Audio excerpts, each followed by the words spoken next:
ओम सर्वमंगलमांगल्ये शिवे सर्वार्थसाधिके शरण्ये त्र्यंबके गौरी नारायणे नमोस्तुते।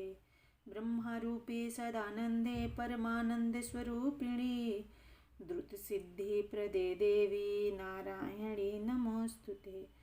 शरणागत दीनार्थ परित्राणपरायणे सर्वस्याति हरे देवी नारायणे नमोस्तुते।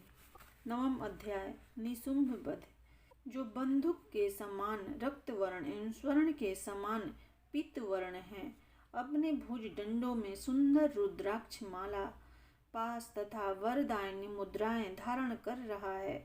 इस प्रकार अर्ध चंद्रमा के आभूषणों से शोभित 3 नेत्रों वाले अर्धनारीश्वर स्वरूप के श्री विग्रह की मैं शरण लेता हूँ। राजा बोला, हे भगवान, आपने रक्त बीज के वध से संबंध रखने वाले श्री देवी जी के चरित्र का महात्म्य विचित्र प्रकार से कह सुनाया है। अब मैं रक्त बीज का वध हो जाने पर महान क्रोधी शुंभ तथा निशुंभ ने जो कर्म किया हो उसे सुनना चाहता हूँ। ऋषि बोले, हे राजन, रक्त बीज के मर जाने पर एवं युद्ध में अन्य असुरों के भी मारे जाने पर शुंभ निशुंभ दैत्य का क्रोध बढ़ गया। अपनी भारी सेना का नाश होता देखकर निशुंभ के क्रोध का पारा चढ़ गया। फिर दैत्यों की प्रधान सेना को साथ लेकर निशुंभ युद्ध में दौड़ आया। उसके आगे पीछे दाएं बाएं बड़े बड़े दैत्य थे। वे क्रोध के मारे अपने ओठों को चबा रहे थे। वे सभी देवी को मार डालने के लिए आ गए। कुपित होकर शुंभ भी अपनी सेना के साथ मातृगणों से लड़कर चंडिका को मार डालने की इच्छा से आ गया। तब देवी जी के साथ शुंभ निशुंभ का बड़ा भारी युद्ध होने लगा। दोनों दैत्य बादलों की तरह बाणों की वर्षा करने लगे।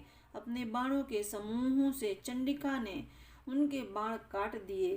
फिर शस्त्र समूहों से उन दैत्यों के अंगों पर प्रहार किया। निशुंभ ने तीखी तलवार तथा चमचमाती ढाल उठा ली और देवी के पराक्रमी वाहन सिंह के सिर पर प्रहार किया। अपने वाहन पर इस प्रकार प्रहार होता देखकर देवी ने छूर नामक बाण द्वारा निशुंभ की बड़ी तलवार तथा 8 चंद्रों वाली ढाल काट दी। तलवार तथा ढाल के कट जाने पर उस दैत्य ने शक्ति चलाई। उसे सामने आता हुआ देखकर देवी ने चक्र द्वारा उसके 2 टुकड़े कर डाले। तब अत्यंत कुपित होकर निशुंभ दानव ने शूल उठा लिया और उसे देवी पर फेंक दिया। देवी जी ने मुक्के के प्रहार से उसे भी चूर चूर कर दिया। गदा उठाकर फिर चंडिका की ओर उसने फेंकी। देवी ने उसको भी त्रिशूल द्वारा काट दिया और वह भस्म हो गई। इसके अनंतर दैत्यराज को फरसा उठाए आता देखकर देवी ने बाण समूहों से प्रहार कर उसे पृथ्वी पर गिरा दिया। अपने भयानक पराक्रमी भाई निशुंभ के इस प्रकार धराशायी होने पर शुंभ क्रोध में भर गया और अंबिका को मारने के लिए सामने आया।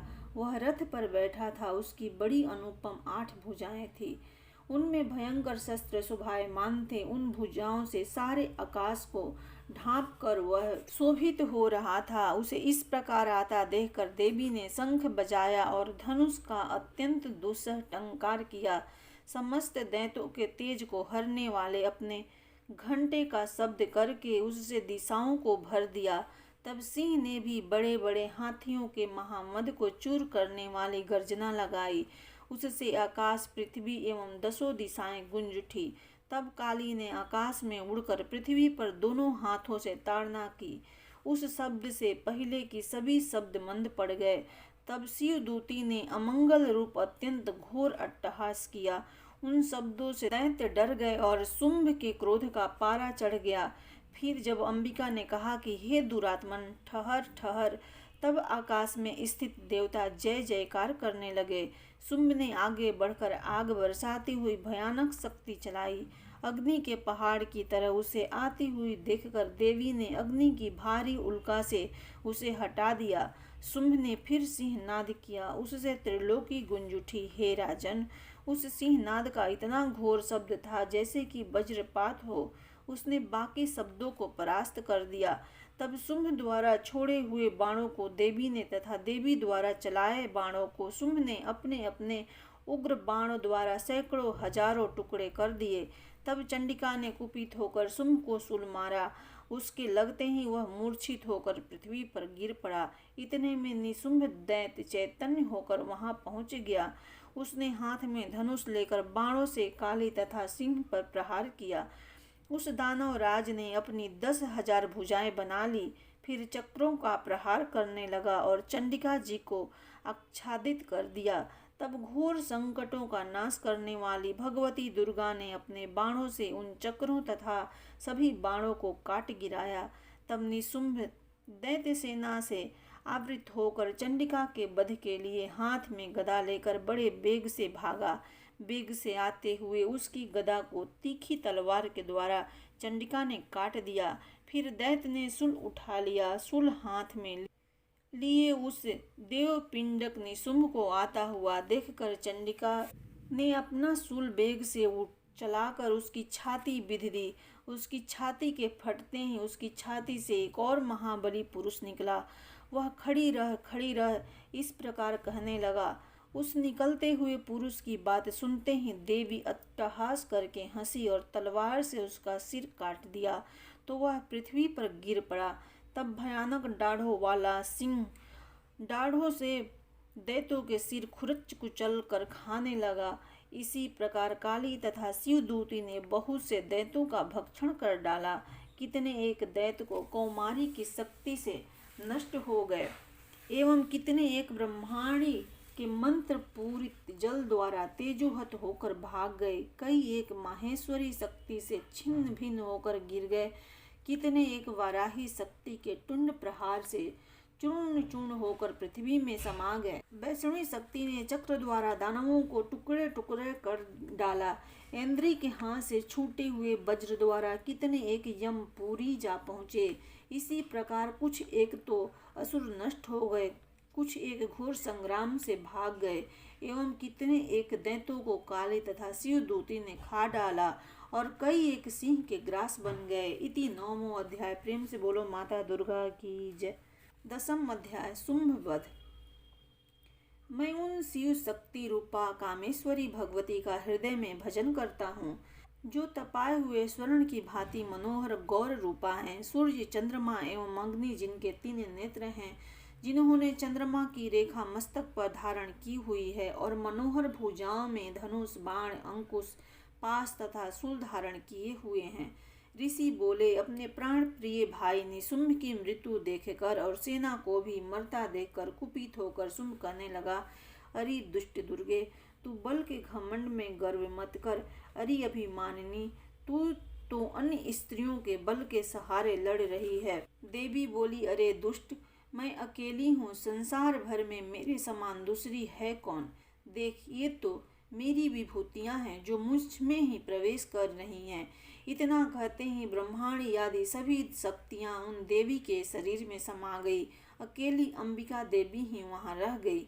देवी बोली, मैं अपनी ऐश्वर्य शक्ति संपन्न अनेकों विभूतियों के रूपों में पहले यहाँ विद्यमान थी, अब सभी रूप मैंने समेट लिए। अब तो अकेली मैं ही युद्ध में खड़ी हूँ, तू भी स्थिर हो जा।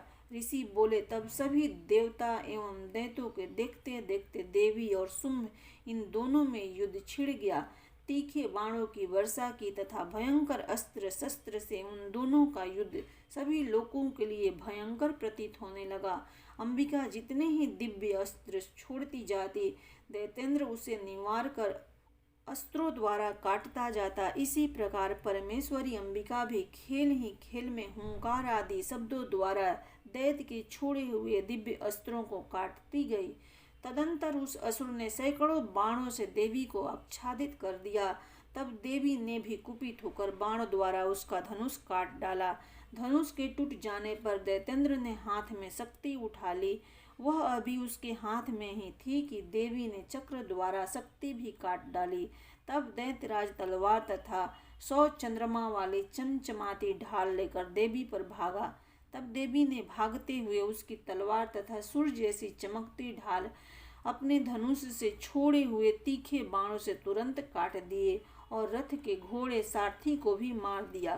धनुष तो पहले ही कट चुका था, अतः भयानक मुगदर लेकर अंबिका को मारने के लिए वह दैत्य उद्धत हो गया। उसके मुग्धर को भी देवी ने तीखे बाणों से काट दिया। फिर वह दैत्य मुक्का तानकर बड़े वेग से दौड़ा। जाते ही उस दैतेश्वर ने देवी के हृदय में मुक्का मार दिया। देवी ने भी उसकी छाती पर एक चपेट जमा दी।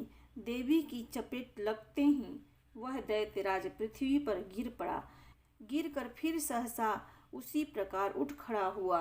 तब वह उछलकर देवी को उठाकर आकाश में स्थित हो गया।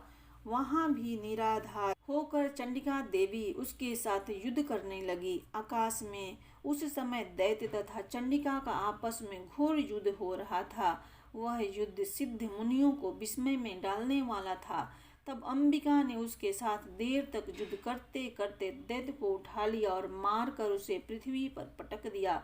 देवी द्वारा पटका हुआ वह पृथ्वी पर आकर खड़ा हो गया और मुक्का तान कर वह दुष्ट देवी को मारने की इच्छा से बड़े वेग से दौड़ा। तब उस दैत्यराज को आता हुआ देखकर देवी ने उसकी छाती में त्रिशूल भोंक दिया और पृथ्वी पर गिरा दिया। देवी के शूल से छत विक्षत होकर पृथ्वी पर गिरते ही उसके प्राण निकल गए।